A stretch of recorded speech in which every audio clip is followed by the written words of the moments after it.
हमारा आज का कॉलम है जुल्म और हमारा निज़ाम अखलाक by famous writer Khurshid Nadeem.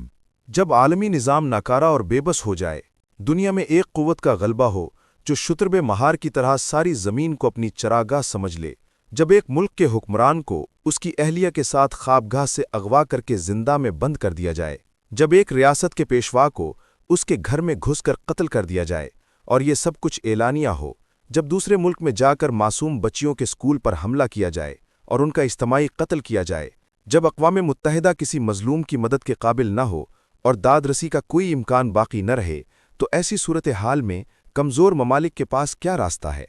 अगर बड़ी आलमी ताकतें बैनुल-अक़वामी कानून को जूती की नोक पर रखें, तो क्या उन ममालिक पर उन कवानीन की पाबंदी लाजिम है? क्या वो अपना दिफाई निज़ाम मजबूत ना करें?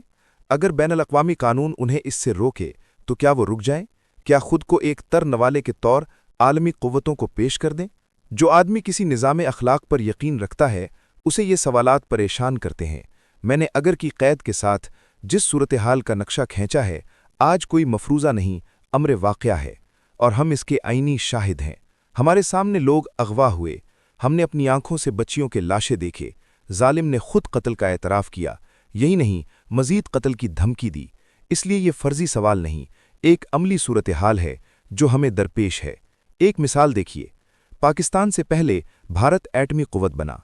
वाक़यात गवाह हैं कि अगर पाकिस्तान एटमी क़ुव्वत न होता तो भारत उसके वजूद को मिटाने के दर पे होता। उसे मौका मिला तो उसने मशरक़ी पाकिस्तान को पाकिस्तान से अलग करवा दिया। बच जाने वाला पाकिस्तान भी उसकी नज़रों में खिटकता है। सबको मालूम है कि हिंदुस्तान की तक़सीम को दिल से कबूल नहीं किया गया। इसमें शुबा नहीं कि बाज़ बेहतर लोग भी वहाँ बरसर इक़्तिदार आए जिन्होंने पाकिस्तान के वजूद को तस्लीम किया, मगर एक ज़हनियत पहले दिन से मौजूद थी जो पाकिस्तान को मिटा देना चाहती थी। इसी ने गांधी जी को कत्ल किया, यही मुसलमानों का कत्लेआम करती है और यही आज भी हुक्मरान है। ये जानने के लिए बुकरात होना ज़रूरी नहीं कि पाकिस्तान का एटमी प्रोग्राम ही सद्दे जारहियत है। ये एटमी प्रोग्राम कैसे पाए तकमील को पहुंचा? क्या आलमी क़ुव्वतों ने हमें इसकी इजाज़त दी? क्या बैनुल-अक़वामी क़वानीन इसको जायज़ करार देते हैं? अगर ये प्रोग्राम खुफिया न रखा जाता तो क्या मुकम्मल हो सकता था? अगर पाकिस्तान बैनुल-अक़वामी कानून के बाब में अखलाकी ज़िम्मेदारी पूरी करता तो क्या एटमी क़ुव्वत बन सकता था? और अगर न बनता तो क्या आज इस काबिल होता कि भारतीय जारहियत का जवाब देता और सऊदी अरब उसकी दिफाई क़ुव्वत पर एतमाद करते हुए उसके साथ दिफाई मुआहिदा करता? क्या पाकिस्तान के पास वो तरक्की याफ्ता मिसाइल प्रोग्राम होता जो उसकी दिफाई फसील है? इस बात से इख्तलाफ शायद ही मुमकिन हो कि मौजूदा आलमी निज़ाम महज दिखावा है। आज भी कदीम नौ आबादियाती निज़ाम कायम है जिसका चेहरा तब्दील कर दिया गया है। देखने में ये एक जाज़िब नज़र बंदोबस्त है। इसका चार्टर भी एक मुहज़्ज़ब दुनिया की खबर देता है। अक़वाम मुत्तहिदा का इदारा कायम हुआ तो ख्याल किया गया कि साम्राजियत अब किस्सा पारीना है। हालात ने साबित किया कि ये महज एक वहमा है। नया साम्राजी निज़ाम भी माजी की तरह किसी निज़ाम अखलाक का पाबंद नहीं। झूठ इसमें रवा है। इंसानी कत्लेआम भी इसके लिए रोमन बादशाहों की तरह एक खेल है। इराक़, अफ़ग़ानिस्तान, गज़ा और अब ईरान, कितने मक़तल हैं जो उन्होंने हमारे सामने आबाद किए। जो लोग इस जुल्म का शिकार हैं वो क्या करें? अखलाक को देखें या अपनी जान की हिफाजत करें? मेरे पास तो इस सवाल का हतमी जवाब नहीं। बतौर मुसलमान मुझे ये बताया गया है कि मेरे अखलाकी वजूद की बका मादी बका से अहम है। बहैसियत फ़र्द मुझे ये बात समझ में आती है, लेकिन इज्तिमाई ज़िंदगी में भी इस उसूल का इत्तलाक़ कैसे होगा ये मुझे समझ में नहीं आ रहा। आज इज्तिमाई ज़िंदगी में अखलाकी और मादी बका एक साथ मुमकिन नहीं। मुझे इस सवाल का जवाब चाहिए कि इस सूरत में मेरा इंतखाब क्या होना चाहिए। हमारे दीन में इस्तरार का कानून मौजूद है। फ़र्द को यह हक दिया गया है कि जब जान बचाने के लिए हराम खाने के सिवा कोई चारा ना हो तो खाया जा सकता है। क्या इज्तिमाई ज़िंदगी में भी इस उसूल का इत्तलाक़ होता है?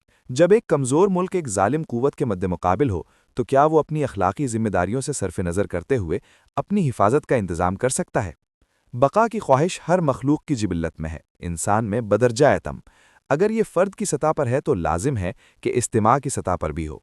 लोग इज्तिमाई इज़्ज़त को ज़ात पर मुक़द्दम रखते हैं, कभी ख़ानदानी गैरत, कभी कौमी हमियत और कभी दीनी अज़मत के लिए अपनी जान कुर्बान कर देते हैं। मज़हब, कबीला, रियासत सब अपने अपने दायरे में इसकी पजीराई करते हैं और ऐसी मौत को ग्लैमराइज़ किया जाता है। अगर इनफरादी सतह पर इस जिबिल्लत के तहत बका के लिए हराम की इजाज़त है तो अक़ल का तकाज़ा है कि ये इजाज़त इज्तिमाई और कौमी सतह पर भी हो। यहाँ भी एक नहीं کئی جانوں کی بقا کا سوال ہوتا ہے۔ موجودہ عالمی نظام کی ناکامی اور بے مہر طاقت کے ظلم نے کمزور اقوام کو حالت اضطرار میں مبتلا کر دیا ہے۔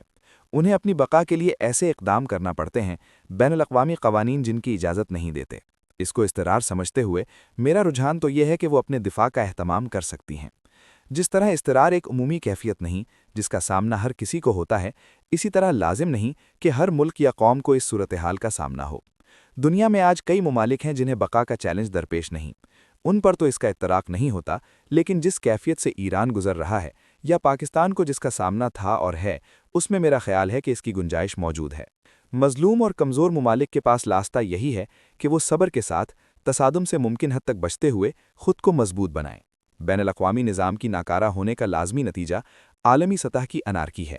اب ہر کسی کو خود اپنے دفاع کا اہتمام کرنا ہے۔ اگر دوسری طاقتیں اس وقت چپ ہیں تو اس کا مطلب یہ نہیں کہ کسی اخلاقی ضابطے نے انہیں خاموش رکھا ہے۔ وہ اس وقت کا انتظار میں ہیں جب وہ امریکہ کو چیلنج کر سکیں۔